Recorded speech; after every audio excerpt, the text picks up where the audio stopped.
Alrighty, how we doing, everybody?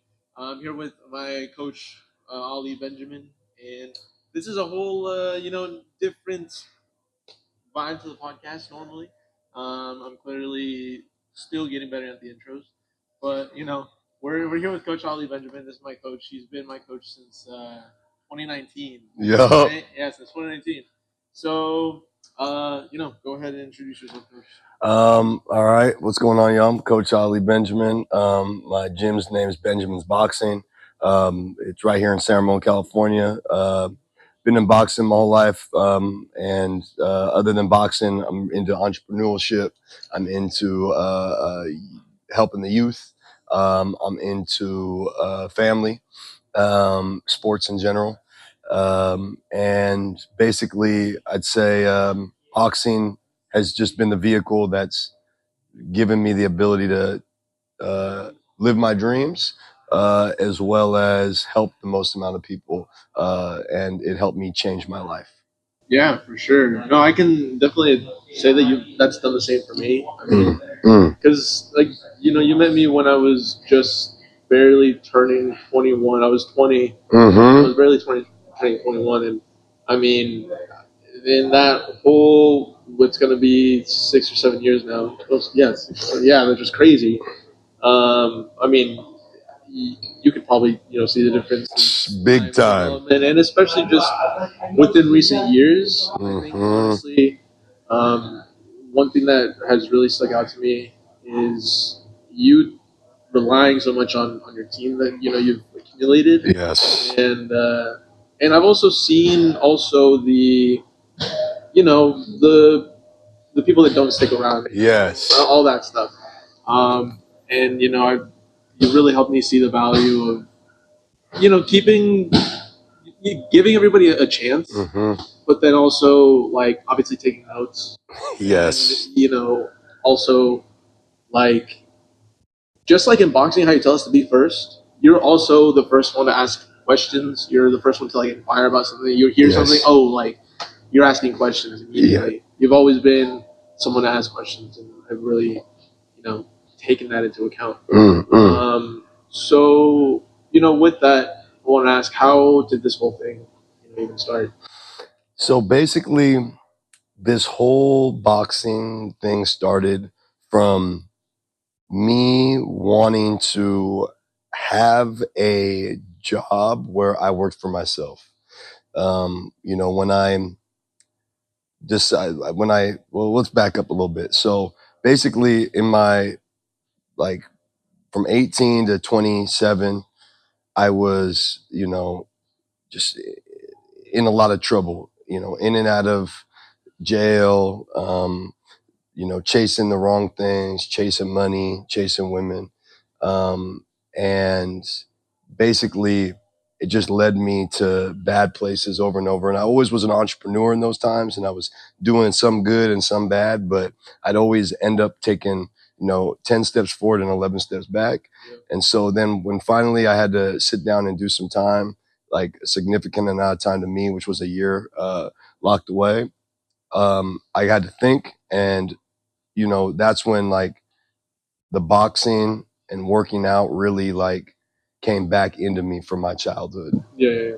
And so then I got out, years passed, and I'm working like regular jobs, working at Whole Foods, working at different places. And like, I always knew it was a means to an end. And I always knew that the boxing and the fitness, and I wasn't sure which one was going to be the way back for me to be an entrepreneur again. Yeah. And so then, I got one fighter, and then one led to two, and two led to three. And then got one client, and same story, started working at other gyms. And then it was just accumulation of just like one client, one fighter, going and getting sparring and doing a little bit better than the next time. And then, we kind of all came together at what we call the tennis courts, which is now a nostalgic place. Yeah, where sure. we left a stain there. Left a stain, Yeah, literally. And that's what kind of gave the tracks for this, because it gave the community. It started the community. It's in San Ramon of boxing. and then it built into this, and then it's been over 4 years now that I've been here with the team, and uh, it's just been slowly amateur success, then professional success, and then member success, and then youth success, and then it's just been slowly but surely more and people are having success, and then of course people like yourself, trainers, starting to train their own fighters and starting to train their own clients and classes and just building up. And so I'd say we're still like very much in my eyes in the beginning stages, but to most we would seem established from the outside looking in. For sure. But me knowing what my goals are for boxing and for entrepreneurship, I know that we're just scratching the surface, but it's starting to, now the nucleus is starting to get bigger because all of the team is being able to carry their weight better. Yeah, no, for sure. You know what I mean? For sure. And I feel like through all of that, I mean, we've all just had to rise to the occasion. Yes. To be honest, I mean, it's been really cool. Like, you having that trust in us, and then us being also to bear on our shoulders and actually like carry through with it too. Yes. For example, like I remember I was so scared to like even teach a class the first time, because it was after you had just gotten married. Mm-hmm. So I think you were going on your honeymoon and you needed someone to cover class, but the gym had just opened up. So it was like, you put it out. Can anybody cover class? Like, as long as you trusted a few people, and I was like, yeah, I'll do it. I always admired that confidence that you had. So then I was like, this is my chance to like put myself in that position to be there. So whatever, let's just try it out. But, I had done like skate camps before. And so then I was like, okay, it's just kind of the same thing, but just with adults. So I tried it out, and now we're here. Now you're an incredible coach. Yes, man. And I think that is the biggest thing that like I wanted to be different from the cultures of the other businesses I've been in. They would always like try to find some expert or try to bring people from the outside or like make you have all these prerequisites. Like for me, if I trust you, I know you'll figure it out. And yeah, in the beginning, it might not be the best, but I trust you enough that you're at least going to put everything you got into it. And when I see that in a person, then I know with time and experience, they'll get better. And so I think that's a big thing that I'm big on, is just giving people a shot and allowing them to make mistakes to then get better. Yeah, and that's a part of boxing. Yes, really everything, because it's all like you're literally letting us get our reps. Mm-hmm. That's the thing, like with everything. Yeah, it's just you built this gym, you built this kind of opportunity for people to actually grow. And it's all just come in here and get your work, get your reps. Yeah, that's it. In boxing, in life, in anything, you're absolutely right. It's just if you keep coming in, getting reps, staying consistent, it's bound you're going to get better at whatever it is that you're doing. And then if you're passionate about it, you'll get better at an even faster rate. And so I've seen your passion grow for boxing. You already love boxing, but I can see it's even deeper now. And by virtue of that, you've become a better coach. Yeah. How has this transition been from an amateur coach to now being a professional coach? Great question. I don't think I've ever been asked that question, actually. I'd say the biggest difference is you just got to take it more serious. Like as an amateur coach, I take it really serious regardless. Yeah, for sure. As y'all know, I'm very competitive. But in the professional, the health element and the attention to detail when it comes to cutting weight, opponent selection, opponent studying, just details, logistics, you know what I mean? Where at, this, that. And then, of course, financially getting the fighter the best purse or the best opportunity financially on top of that. So you just got to pay attention more to the details, and you got to dedicate more one-on-one time to the fighter than the amateurs. Like group setting is great for the amateurs, but for the professionals, you gotta we're focused on the specific fighter, and the fight matters a lot. It's not like an amateur fight where, hey, of course you always go to win, but it's not going to kill your career if you lose an amateur fight. Whereas a professional fight, every win, every loss does make a difference. College to high school type thing. Exactly. Exactly. And I think the biggest difference from a boxing to other sport perspective is just the injury, a possibility of injury with lack of preparation. It goes up so much more. Yeah. If you aren't very prepared in a basketball or football game, like, your coach is going to bench you.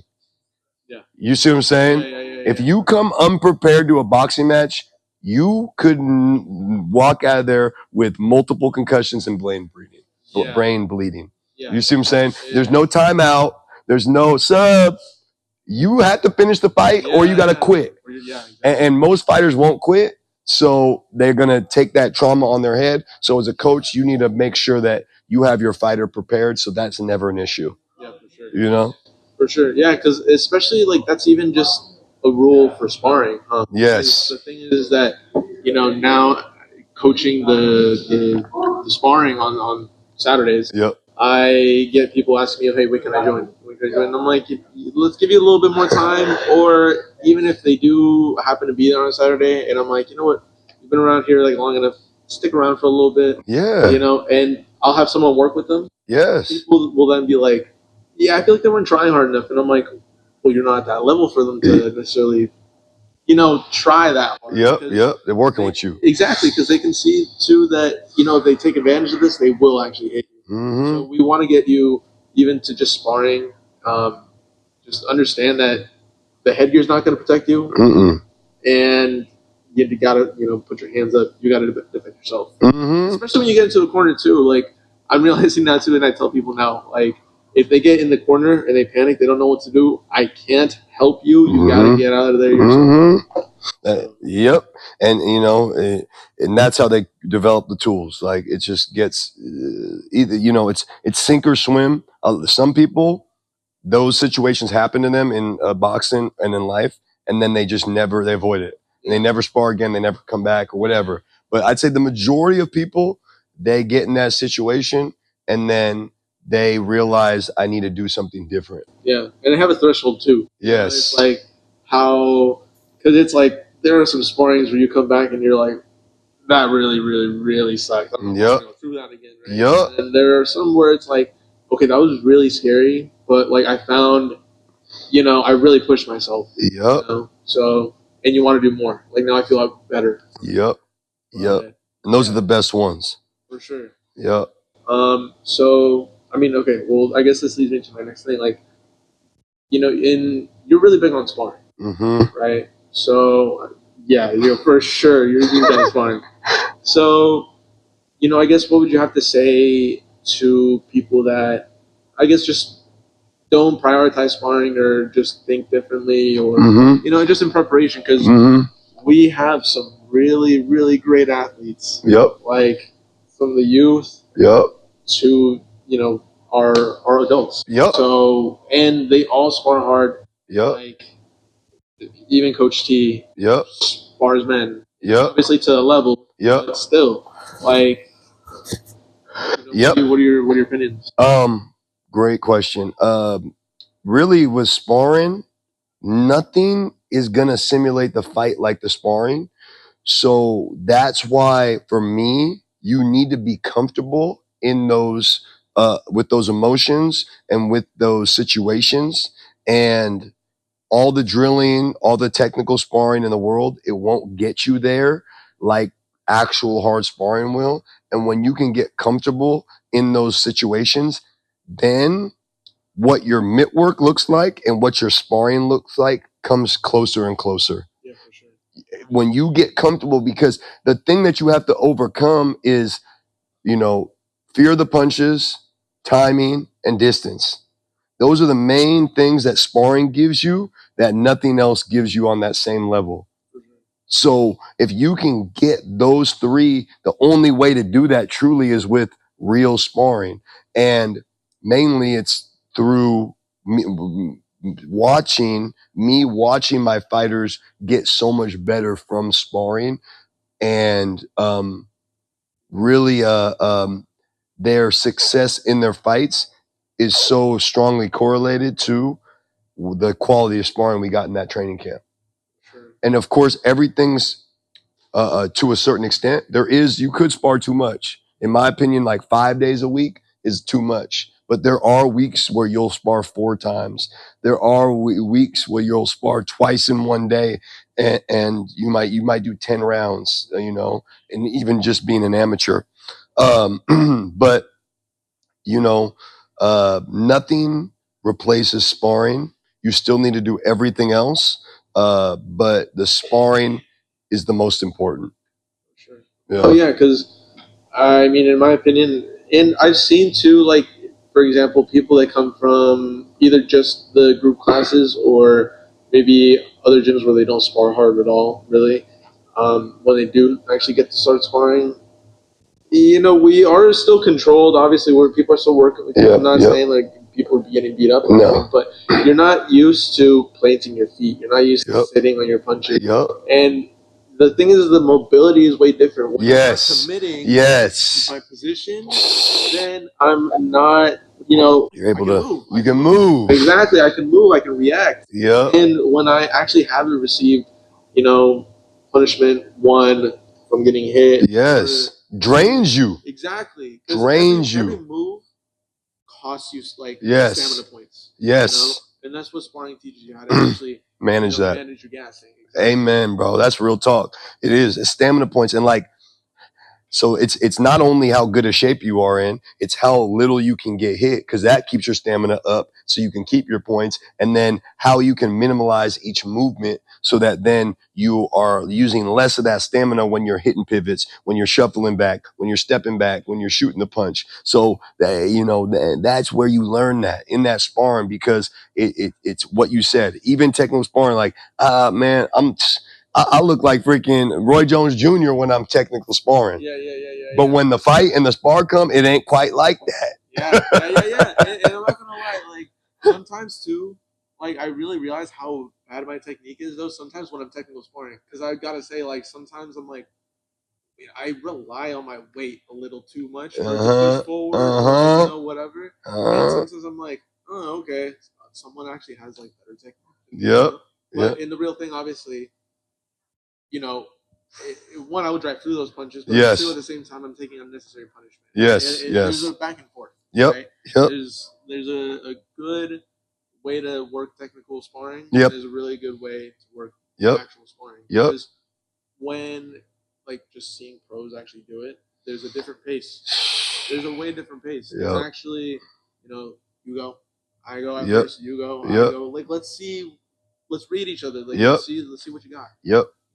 Yep. And I would say like what you're saying, like with the pros, the high level pros, their processing rate is so good that the technical sparring becomes more efficient and effective, because they've overcome all the things we talked about already with the stamina points and the timing and the distance and the things. So really for them, doing that technical sparring is it's so much closer to the real thing and beneficial to the real thing, because they know how to control everything so well. Whereas when you're green and you're technical sparring, you're not thinking. So you're really just doing everything slower and lighter, but you're still not thinking like that. Yeah. Where, you know what I mean? Yeah. So, but I don't want people to think like I'm against technical sparring. I'm actually big on technical sparring too, but I just think it doesn't replace actual sparring. It's just different. It's a tier below it. Yeah, yeah, for sure. And like where, let me see. Where have you seen like the biggest changes in like your coaching style? Let's say the time frame. Okay. And then also, what those differences may be. Yes. That's a great question. So I would say I've changed my coaching style the most in the last year. And the changes is you have to be Two things. I've always been committed and 100% in, but you have to be sterner and you have to be more attention to detail. And you have to, this one I'm still working on, but I'm getting much better at. You have to know what makes the person go and what they respond to. Yeah, for sure. Every person is different in that aspect. And then I'm much bigger on conditioning now than I was in the beginning. I've always been big on technique and I'll always be big on technique. And I still to this day think technique is king. I think that if you have good technique, you can win most fights as long as your shape is a certain level. Yeah. Okay? Yeah. No, for sure. But if you're in tremendous shape and your technique isn't even that good, you can win a lot of fights. Yeah, for sure too. So you need to be in tremendous shape and you need to have good technique. Yeah. Oh, and then another big thing, killing bad habits in the beginning, even if it's painfully coaching. Even if it's painful of doing the same thing for an hour when a person's in their first session and it's painful and you're like saying the same thing 1,000 different ways and you're telling them 1,000,000 times and you're cringing and you're like almost, you're not upset, but you're just, your patience is running out. Yeah. You know what I mean? Yeah. And I used to just like move on from it and be like, I'll address that later. But now I refuse to. Yeah. I get that for sure. We must tackle that issue in order to move forward, even if we're just literally working on stepping for 30 minutes in your first session. Especially when you like realize too, like that person doing that thing, that's your work. Yes. You know, because then you're like, they'll get bullied. Yeah. And it's like, they might not. They might not. You know? So then it's like, you don't want to address that, especially after they get, you know, it might get them in a bad position, might get them caught. Does. And this is obviously people's health that we're, yes. This is a sport, but this is people's health that we're dealing with. Yes. So, yeah, with that, for sure. It's funny you say that, because it's like sometimes you see people's faces and you're like, they're getting annoyed. And I tell them too, like, I'm just as annoyed at telling you as you are at hearing me. I'm more annoyed. No, for sure. But, you know, I tell people now too, like, especially like some of the younger people, I'm just like, when you're out there, before you step in, just take a deep breath. Yeah. And, you know, exhale, knowing that it's going to be like a tough hour. Yeah. You're going to hear the same thing over and over again. Yeah. It's going to be an annoying hour. Yeah. But it gets fun eventually. Yeah. When you understand it, you still going to get yelled at by your coach. He's still going to call you out when you're on some BS. But there's a reason why majority of everyone who joins the fight team stays. Yeah, for sure. Because when you get to that level, it's the best feeling because you know that you're getting great at something and you've worked your way to that position. Yeah, you know what I mean? For sure. Because it's not like and there's no handouts here. You have to work your way up, and it's going to be brutally honest. And you know, it's not the new era of everyone gets a participation trophy. Yeah. This still boxing has to be old school because of what you just mentioned about the health. So I can't just put you in there because so and so parents are donating or this, that, and a third. It don't matter. If you're putting the work in, you're good, you're talented, you're listening, you're strong, you're mentally strong. That's when you get opportunities. One of those, if not all of those, will give you opportunity at the gym. Yeah, because it's just about staying consistent at the end of the day. Yes. People like ask me too, and or have and patience. Exactly, that's the thing too, because it's the same thing. It's a relationship at the end of the day. Yep. Well, like, how well do you vibe with us? How well do we vibe with you? Yep. Like, we have to meet somewhere. Yeah. It's like sometimes it's like if you don't vibe with me as a person, that's fine. But you like the style of which way I put things together, then that's dope. Yeah. Like, let's just get in here and for that straight hour, it's just work. Yep. Like, let's just get. Yep. But that's true. Yeah. There's a lot of that too. So, okay, now kind of moving, transitioning on. Mm-hmm.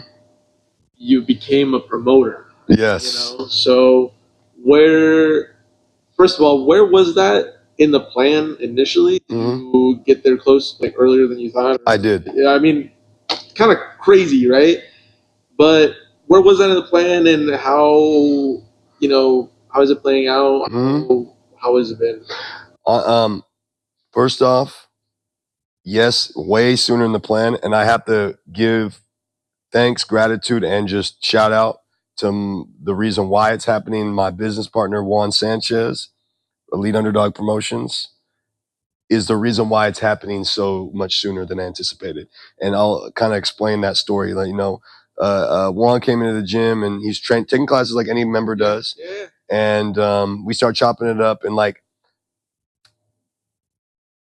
people come in the boxing gym talking shit all the time, telling me this, that, and the third. And like, my focus is my fight team, my clients, my employees, my members. Like, new people on the totem pole definitely is not at the top of the list always, For sure. because you hear so much, this, that, and the third. It's just only natural human nature that you start letting it roll off your back.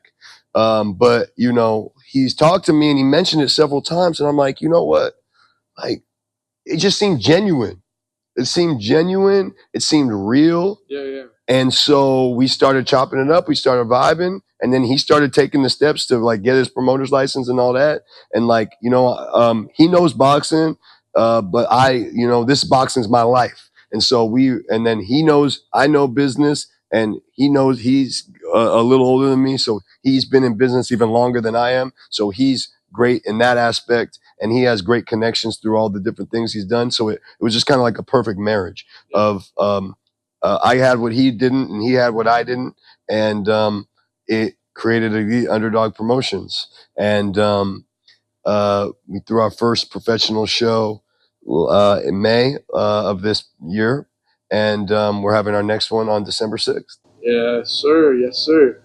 Dude, it was cool, and it was crazy because it kind of also came pretty sudden, because it's like, oh, we're doing a show, and it's our amateur shows. Yeah. We're doing a show. But yeah, we're doing a show like next May.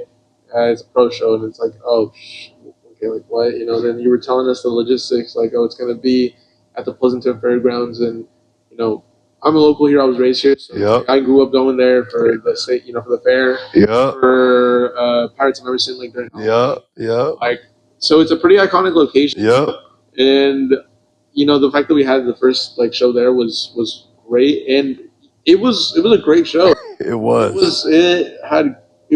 went, I mean, at least on our end or whatever, just as smoothly as the first one could go. Yeah, for sure. There were hiccups, but of course managed, and just like in boxing, control those emotions and get through it. Because nobody's gonna get you out of that corner. Nope.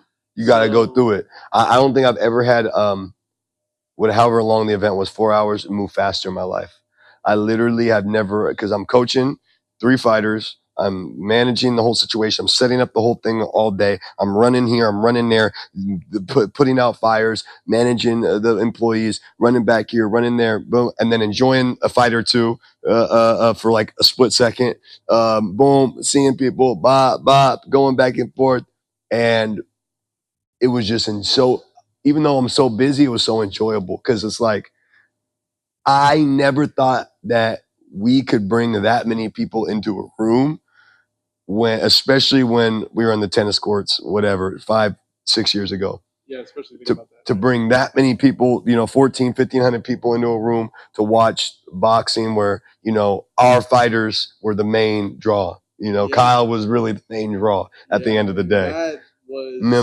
That was crazy loud. Yes. When Kyle fought. Yeah. Like, I was obviously like participating in that, Of course.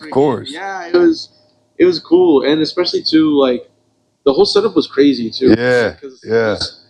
The whole setup, like, maybe the weeks before and everything, like, time went by so quick. It didn't. Like, and then after the event was over, we were just like, I feel like we're still like, yes, but it's just also like, I forgot, like, what else do I have to look forward Yes, to? yes, Like, yes. Because you were I like was so into that. Yeah, exactly. And then you were like, yeah, just take the day off. Like the next day, like, just do this little thing and everything. I'm like, are you sure? Like, I'm allowed to? Like, like, because it was cool. Yeah, It was a no. great event. But you did a hell of a job too. Like, it was so dope because like you were like one of the most important jobs because whenever we go and we're going to go get pro fights, like you're the first person that they see. Yeah. You're the first. You are going to the airport and picking the person up. So like, if you an asshole, if you are just not like, that's their perception of the promotion. Yeah. You're right. And so you didn't even know it at the moment, but like so many people said how great you were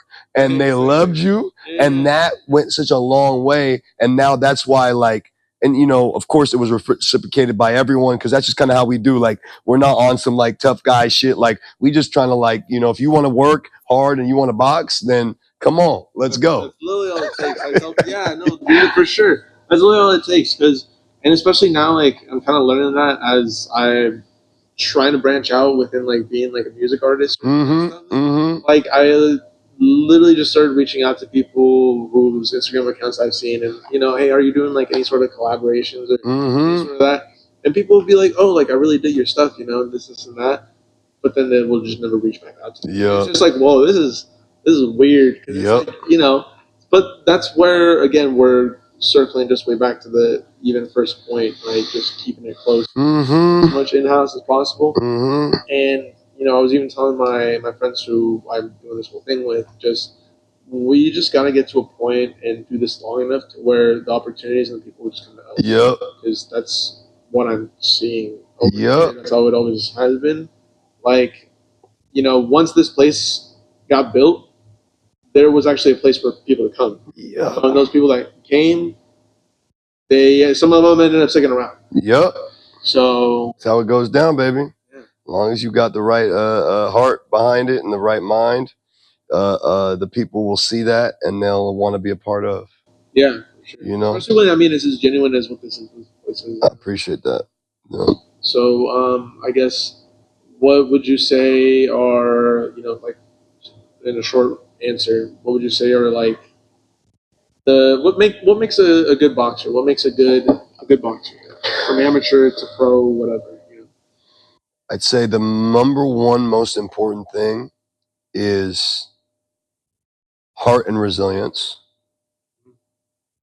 Being able to come back from bad stuff in the fight or even after a bad fight and being able to still be motivated. I'd say 2 would be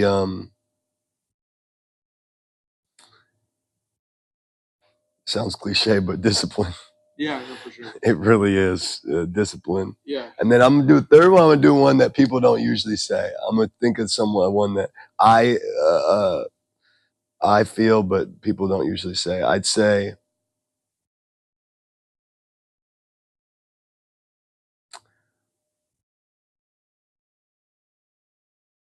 not that many. Some people will say this one, but I'm big on this one. Emotional intelligence. When you have emotional intelligence, then you can manage your emotions well. And when the heat of the moment happens, it's a lot easier to handle things. And when like everyone's pulling you from all these different sides, you have the ability to just focus still on what you need to do. Yeah. You know what I mean? Yeah, for sure. No, for sure, definitely. And what are most people like beginners missing in their game? Like, what is mainly preventing? What are like at least 3 issues? Common mistakes you see people making as hobbyists. Let's just put it plainly. As hobbyists. Okay, so with this question, are the hobbyists wanting to fight, or are the hobbyists just wanting to keep it a hobby? Let's say they're kind of like maybe like let's say like Tristan and I, right? Where Okay. it's like we are very passionate about the hobby. Like we are, trying to get as good as we can. Okay. We're trying to get as good as we can. I'd say or potentially even yes. Okay, I'll tell you this. This is the number one thing that I think that people in that situation and more make the mistake. Practice the things that you're not good at and you don't like doing rather than the things that you're good at and you like doing. Yep. That's number one. So whatever you hate doing the most, that's what you need to do the most. Yep. So in the little bit of, because I don't expect a hobbyist to dedicate the time as a amateur professional fighter, but I do expect them to train the correct way. So that's number one. Two, know that even if you're a hobbyist, boxing is a lifestyle. So that means it doesn't just stop at the door. You need to have discipline with your food, discipline with your choices, discipline with your who you surrounding you, and discipline of time management. And three, I would say spar more. No, for sure. No, you're not wrong. You're not wrong. And, dude, for me, I'd say. But you spar a good amount. Yeah, I mean, when I'm. But a lot of hobbyists don't. Yeah. A lot of hobbyists don't. They do everything but that. That's literally what keeps you like sharp. Yes. You know? Yes. Like, and good, like, because I'm able to still hop in there. Yeah, I see it. And you was rolling nice on Saturday. Yeah. You was rolling them shots. Dude, I've gotten contrary maybe like to whatever, and I tell people this, right? Because like some people, if they have seen me like spar or work, they'll be like, "Oh, you switch stances," because I started switching stances a little bit more. Yeah, I remember. Because I'm actually holding a lot more mitts for southpaws. I've been getting so comfortable actually being like this. Yep. On Saturday, it freaking worked for me. Nice. Stay there. And like, but this is one thing, right? Like one person specifically that I train, he tells me, "Oh, I see you doing this. Like, when should I do it?" And I'm like, hey, "You're not supposed to do it. You're not at all." Yes. Like, if me as a coach, like, I'll tell you these things that I know work. Mm-hmm. Literally, if I'm teaching you the fundamentals, I'm teaching you the fundamentals because that's what works. If I tell you, 1-2 roll, like, or if I tell you this, if I tell you, don't have your hands up the entire time, have them down here because you'll punch better. Just be sure that you bring your hands up when a punch does come. You have to trust me on that. And that's what's actually more efficient. And not only that, but it's just like, yes, I'm a coach, but I'm also, this is my thing. This is something that I also like to do. So I fight my own style. Yes. I've been doing this for a while, where I actually can develop. Yeah. These little things that I like to do. Yeah. But and you still got a coach that's going to yell at you on some bullshit too. Exactly. No, for sure. Like, I'm gonna tell you how it is, and that's how it is. Me too, though. That's the thing. Yeah, exactly. I'm not gonna spar someone like you, because it's like it's not gonna work for me. Yes, yes. You got it's your opponent in front of you makes you fight a lot different. Yeah. You know what I mean? That's how it is. Like, you'll see it all the way up. Like, certain guys, you can get away with things. Certain guys you can't. Yeah. You know what I mean? Someone. Look at the most recent fight, Crawford, Canelo. Crawford, like this. Yeah. Like this the whole time. Like this or like this. Maybe a little bit in like the late rounds when he started feeling himself, right? When he knew, okay, he really don't got this crazy power that everyone was talking about. Yeah. But you gotta always have a healthy respect. Yeah, you gotta proceed with caution. Yes, proceed with caution.